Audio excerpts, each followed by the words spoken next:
he makes it so simple for us to understand. See what love the Father has given us, that we should be called children of God, and that is what we are. My little children, I'm writing you these things so you know your sins are forgiven.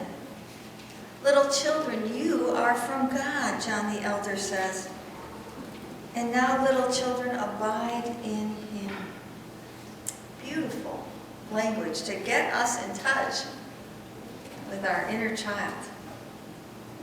Do you remember what it's like to be a child? If you were going to describe it, what is it like to be childlike? I'll say that. Just shout out quality. What is it to be childlike? Carefree, yes. Imagination. No. Yes, yeah, using your imagination. Oh, yeah. No failure. No failure. Oh, that's lovely. To be curious, to ask questions, have energy.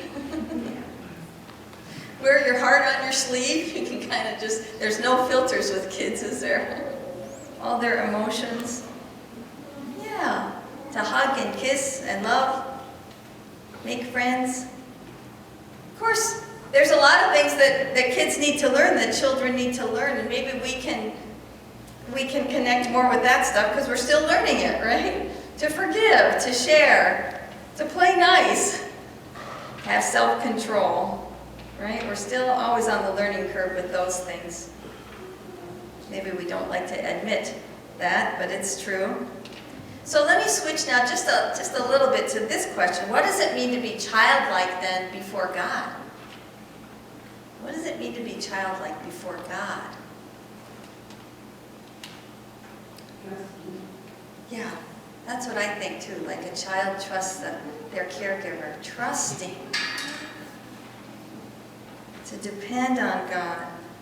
How about pray and talk with God? Yeah, rely on God. Well, like I say, I love 1 John because it tells us about the simplicity of this relationship and its trustworthiness. Listen to this. Just so simply, what we can remember about God and us. Who is God? God is love. God is the source of all love, like we were throwing those balls around. We love because God first loved us. Okay, how about this? What does love look like? Well, 1 John tells us that we see the ultimate love in Jesus.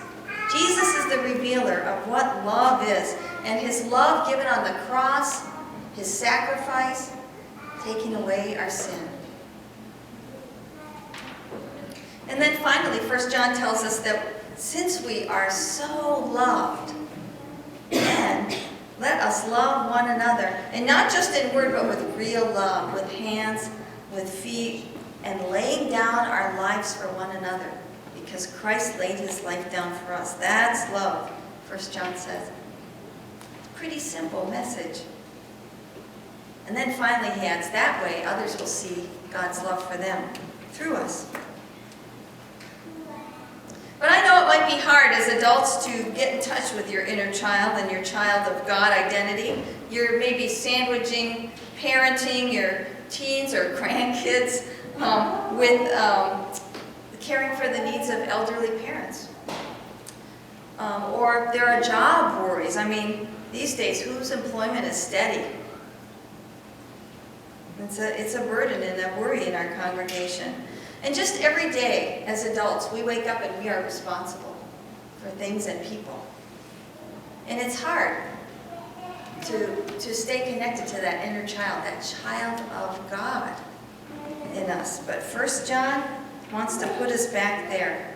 And I wondered, asking this question, if there's a difference between men and women.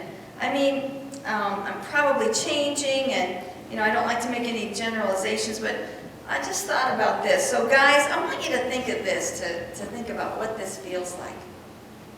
Your childlikeness, being a child of God. Think about that first day of summer when school's out. How's that feel? Freedom, right? Someone said carefree. And maybe during the summer you got to go fishing or camping or took in a Twins game or some summer sporting event, right? With somebody special. And maybe that helps you think about that childlike quality of being a child of God. You always are. 1 John says that as children of God, we have freedom and confidence. Women, what is the childlike feeling or experience of care that you can get in touch with? Who cared for you, and what was the quality of that love that allowed you to feel so safe and free, accepted? I know my dad worked, most of the time, and so it was my mom that was the caregiver, and mostly she was the searcher-outer of all the times that I wandered off. You'll notice on Good Shepherd Sunday, I am not preaching this time on the Good Shepherd and the lost sheep and that, because you know all my lost stories. Oh my goodness, she found me and rescued me many times. So for me, that's what I remember. God the rescuer. I always need that still. Well, this week I invite you to set aside some time to get in touch with that child of God, which we always are, whether we're 1 or 101. That's the ages of people in our congregation right now. 1 to 101. Set some time aside to get in touch with that child of God again. Put himself in your good care. Maybe you're going to sit out at a picnic table on a lunch break. Kids know how to rest, so you can rest. Or wonder. Ask questions. It's going to be beautiful weather this week, all the more enticing for us to do so. But this I offer, that when you do that, when you take that moment to just be a heavenly child again, something wonderful happens. Something wonderful happens. Because we get back into feeling God's love for us again. When we feel God's love for us again, the way that a parent can love a child, then we can do what John the Elder is asking us to do. Let us love one another then, for God is love. Amen.